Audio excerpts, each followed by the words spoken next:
Iran போர் மற்றும் இந்தியாவின் எரிசக்தி பாதுகாப்பு உள்ளிட்டவை குறித்து பிரதமர் மோடி மூத்த அமைச்சர்களுடன் ஆலோசனை மேற்கொண்டார். நாடாளுமன்றத்தில் உள்ள தனது அலுவலகத்தில் பிரதமர் மோடி உயர்மட்ட கூட்டத்திற்கு தலைமை தாங்கினார். இதில் உள்துறை அமைச்சர் அமித்ஷா, பாதுகாப்புத்துறை அமைச்சர் ராஜ்நாத் சிங், வெளியுறவுத்துறை அமைச்சர் ஜெய்சங்கர் மற்றும் நிதித்துறை அமைச்சர் நிர்மலா சீதாராமன் உள்ளிட்டோர் கலந்து கொண்டனர்.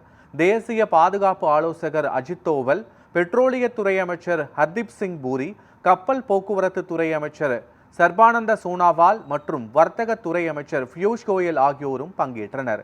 மேற்கு ஆசியாவில் நிலவும் மோதல் மற்றும் நெருக்கடி, ஈரான் மீதான அமெரிக்காவின் போர், இந்தியாவின் எரிசக்தி பாதுகாப்பு ஆகியவை குறித்து இந்த கூட்டத்தில் ஆலோசிக்கப்பட்டதாக அரசு வட்டாரங்கள் தெரிவிக்கின்றன.